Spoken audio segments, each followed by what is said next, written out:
Welcome to speed earning dot in. Option trading में हम अगला कदम उठाते हैं। हाँ, ऑप्शन में थोड़ी सी चीज़ आप रिपीट कर लें। इंडेक्स ऑप्शन मीन्स निफ्टी और बैंक निफ्टी के call put. Stock option means stocks के कॉल पुट। तो करीब 40-45 ऐसे स्टॉक ऑप्शंस हैं जिनमें रेगुलर वॉल्यूम होता है। आप टॉप गेनर एनएससी में जब देखते हैं, टॉप लूज़र एनएससी में जब देखते हैं, वहाँ से आप डिसाइड कर सकते हैं कि किसके कॉल पुट में हम काम कर सकते हैं। आप कोई भी टॉप गेनर टॉप लूज़र देखें, साथ में इंडेक्स में जाके सेक्टर देख लीजिए। अगर आपको ऐसा दिखता है कि लूज़र टॉप लूज़र है टाटा मोटर और ऑटो सेक्टर भी गिर रहा है, तो आप इसको चुन लीजिए। अगर आपको लगता है ऐसा कि टॉप गेनर है डीएलएफ और रियल्टी सेक्टर भी प्लस में है और निफ्टी भी उसको सपोर्ट कर रही है, तो हम कॉल को चुन सकते हैं। पर हम आपको जो तरीके बता रहे हैं वो आपको लगभग सेफ ही रखते हैं। यहाँ या तो आप बराबरी में रहते हो या आप प्रॉफिट में बाहर निकलते हो। तो आपका तरीका ये रहेगा कि आप एक पोजीशन बना लें। स्ट्रेडल हो सकता है, स्ट्रेंगल हो सकता है।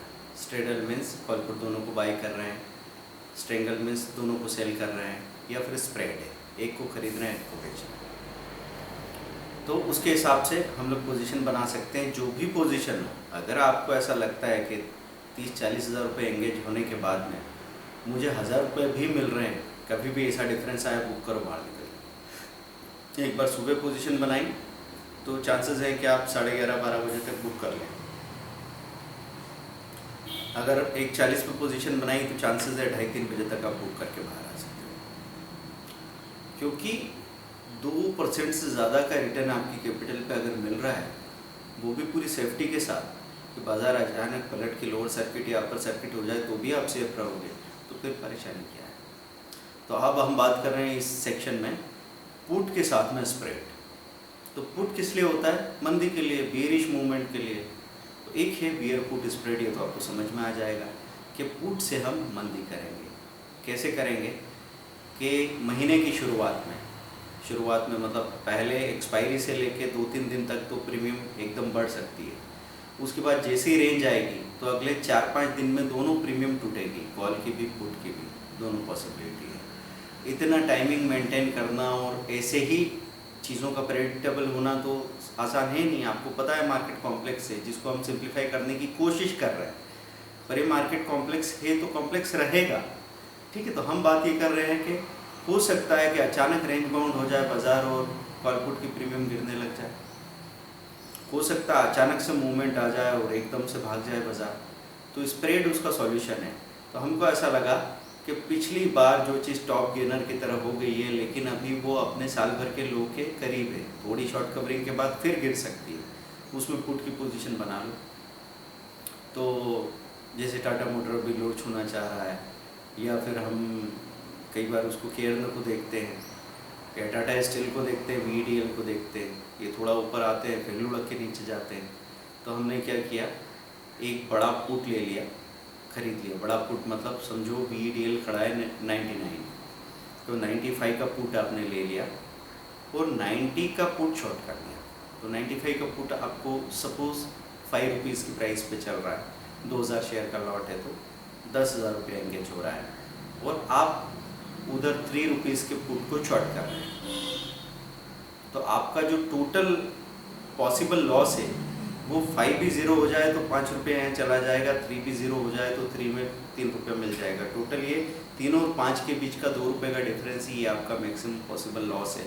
ये भी कब? एक्सपायरी के दिन, क्योंकि ज़ीरो तो तभी होंगे। उसके पहले नॉर्मल दिनों तक 20 तारीख तक तो ऐसा होने ही नहीं वाला, तो 20 तारीख तक तो लगभग आप बराबरी में रहेंगे। तो इसमें क्या किया आपने? बड़े पुट को खरीदा और छोटे पुट को शॉर्ट किया, जबकि आपको मंदी की पूरी संभावना थी। अगर आप गलत भी होते हैं तो ऐसा होगा कि ये 10 रुपये वाला पुट गिर के 4 रुपये रह गया,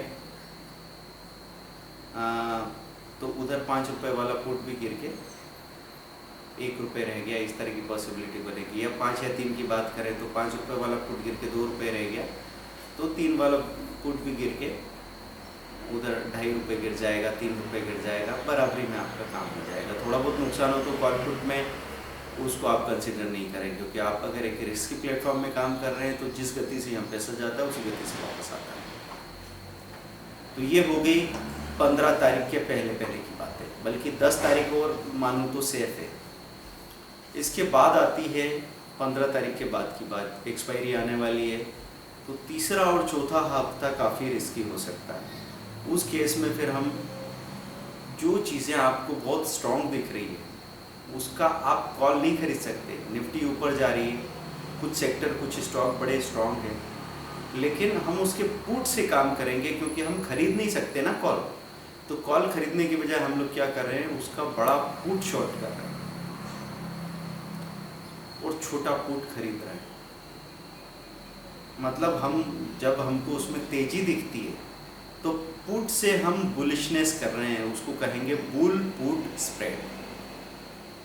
तो अगर आपको ऐसा लगता है कि कोई चीज़ अपने 52 हफ्तों के हाई के करीब है और अब उसमें करेक्शन आ चुका था, करेक्शन के बाद वो वापस हाई तोड़ने की तैयारी में है और वो चीज़ ऑप्शन में अवेलेबल है, ऑप्शन में रेगुलर वॉल्यूम होता है, उसकी इम्प्लाइड वोलेटिलिटी भी चेक कर ली हमने, फिर हम ये कोशिश कर रहे हैं कि उसके बड़े पुट को शॉर्ट करें।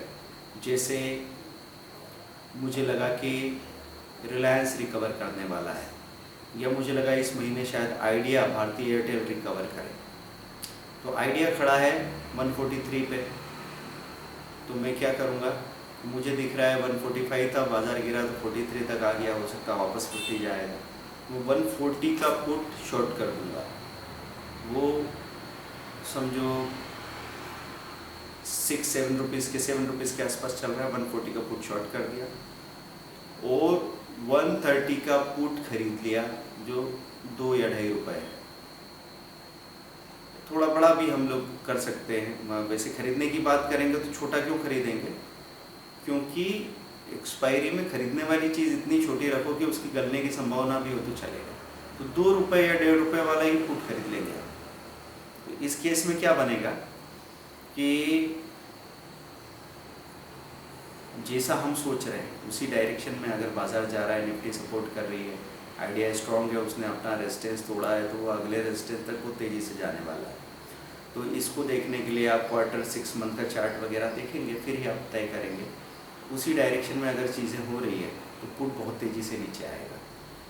तो अगर मैंने 7 रुपये का पुट खरीदा है तो चांसेस है वो 2.5 रुपये 2 रुपये आ जाए, 5 रुपये नीचे गिर जाए। और जो पुट शॉर्ट किया मैंने 7 रुपये का, वो 2-2.5 रुपये आ गया, और जो पुट मैंने 2 रुपये में ख़रीदा था वो 50 पैसे रह गया। तो डिफरेंस क्या आ गया, आपको इधर 7 से 2 में 5 रुपये मिल रहे हैं और उधर आपके 1.5 रुपये जा रहे हैं, तो भी 3.5 रुपया बच रहा है। 2000 शेयर का लॉट है तो 7000 रुपये कमा लिया। इसका उल्टा हो तो क्या हो, इसका उल्टा होगा तो ऐसा होगा कि एकदम से गिर गया आइडिया, जो बढ़ने की संभावना थी वो नहीं बढ़ा, वो तो गिर गया एकदम से। तो कहाँ जाएगा वो, समझो मुझे 2 रुपये वाला पुट जो मिला है वो 135 का भी नहीं मिला, मुझे तो मिला 125 की प्राइस का। आइडिया गिरा 142 से, तो किधर चला जाएगा, 15-17% नीचे जा सकता है, 120-125 के बीच में आएगा। तो 125 वाला पुट उस वक्त 2 रुपये से बढ़ के 9 रुपये हो चुका होगा, 8-9 रुपये। और ये वाला जो पुट था 10 रुपये वाला, ये गिर के 2-3 रुपये पे जाके अटक चुका होगा। लगभग बराबरी में आप रहेंगे तो वहाँ भी आप सेफ है। तो कॉल पुट में 1-2 रुपये का डिफरेंस अगर बना रह जाए तो दोबारा काम करने की ताकत आपके पास रहेगी, और किसी भी दिन की तेज़ी में हम सवार होके वो 2-3 रुपये का प्रॉफिट निकाल के ला सकते हैं, लॉस भी कवर हो जाएगा, प्रॉफिट भी हो जाएगा। जब आप किसी चीज़ को लगातार देखेंगे तो आपको इस चीज़ की पकड़ बराबर आ जाएगी कि उस चीज़ में मूवमेंट किस तरीके से हो रहा है, और 10-20 बार आप उसका चार्ट देख लेंगे, इधर उधर की सारी न्यूज़ देख लेंगे, धीरे धीरे आपको सच दिखने लग जाएगा। ऑब्जर्वेशन का यही फ़ायदा है। तो ये हमने देखा beer put spread and bull put spread. Beer put spread कैसे करते हैं, बड़ा पुट खरीद के छोटा पुट बेचते हैं। बुल पुट स्प्रेड कैसे करते हैं, बड़ा पुट बेचते हैं, छोटा पुट खरीदते हैं। Thank you very much, bye.